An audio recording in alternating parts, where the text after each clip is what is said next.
I never thought a single phone call could unravel the life I had painstakingly built, but that night proved me wrong. It started like any other evening, with the soft hum of my office air conditioner and the familiar scent of espresso drifting from the kitchen. I had just finished reviewing some contracts for my company when my fiancée, Lila, walked in wearing that perfect smile of hers, the one that could light up any room. Except tonight, there was something different in her eyes. Something calculating. "Sit down, Daniel," she said, her tone casual but edged with urgency. I obeyed, feeling an unease I couldn't yet name.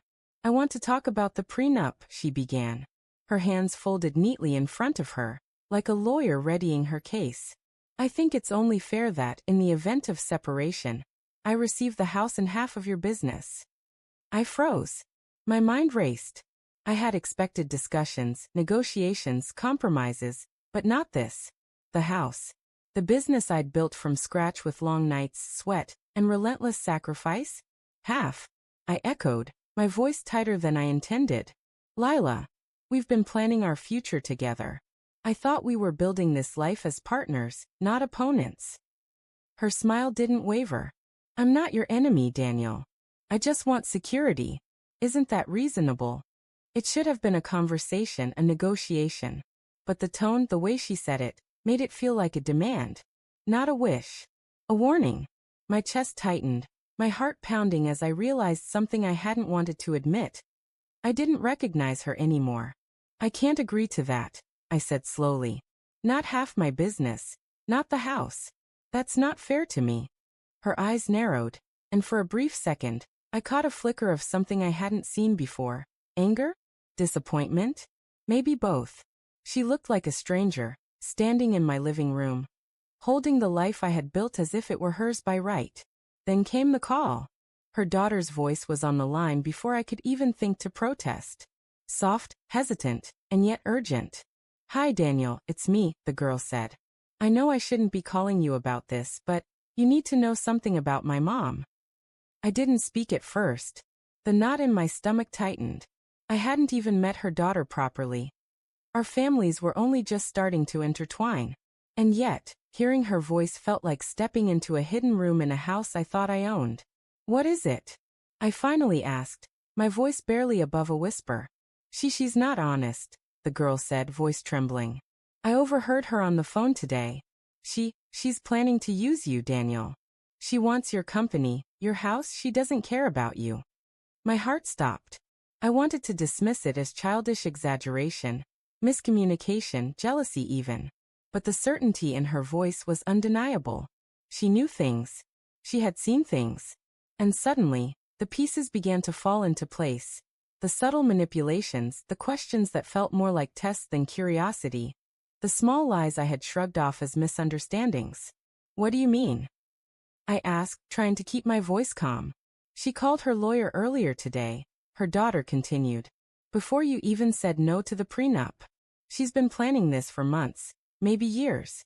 She's ready to leave you with nothing if you don't agree." The room felt smaller, the walls closing in.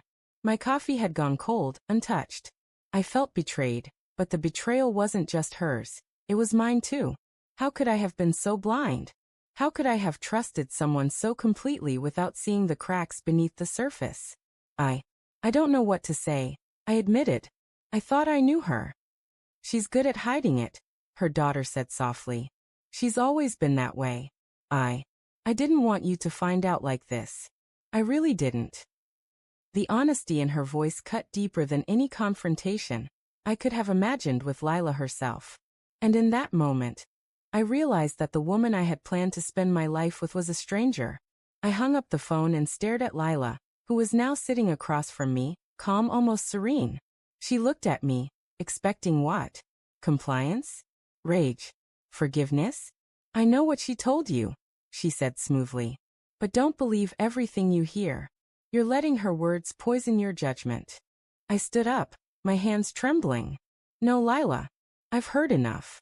I hear enough every time you open your mouth and treat our life like a negotiation. I trusted you. I loved you. But I won't be manipulated." Her expression flickered, just for a moment. But it was gone too quickly. replaced by that practice mask I had once found so charming. "You're overreacting," she said. "I was only trying to protect myself. You're being selfish." I laughed, bitter hollow. "Selfish? Lila, you're demanding half my life before even walking down the aisle. That's not protection. That's calculation. That's betrayal." She stood too, closing the distance between us, her voice dropping to a near whisper. "You don't understand love, Daniel. You think love is trust and care. But it's also power. You need to learn that." I felt a coldness settle in my chest. A finality I couldn't ignore. All the little signs I had ignored, late-night texts, secretive phone calls, the way she measured every conversation, suddenly screamed at me. I had loved a version of her that never existed. "I can't marry you, Lila," I said firmly, my voice shaking but unwavering. "I loved you, yes. But I don't know who you are anymore. And I can't risk my life, my work, my family on someone I don't know." Her lips parted, as if to argue, to beg, maybe even to manipulate me one last time. But I turned away. I didn't need her words. I didn't need her lies. I packed a few essentials and left the apartment that night, the city lights stretching before me, cold and indifferent. But I didn't feel cold. I felt free. I felt awake. Betrayal had cut deep, yes, but it had also woken me from the illusion I had been living in. The next day, I sold my involvement in the apartment complex we had planned to share, withdrew partial investments I had considered joint, and quietly, methodically began reclaiming my life.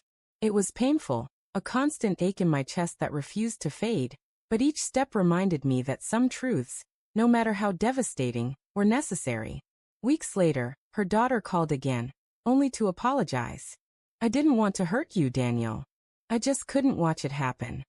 I didn't need her to say anything else. The damage had been done, the veil lifted. I was alone, yes, but no longer blind. Betrayal had left a scar, but it had also taught me something invaluable. Trust, once broken, cannot be reconstructed with words alone. It is earned every day, in honesty, in vulnerability, in deeds. I walked into the morning sunlight that day feeling hollow and hopeful at the same time. Lila's demands, her calculated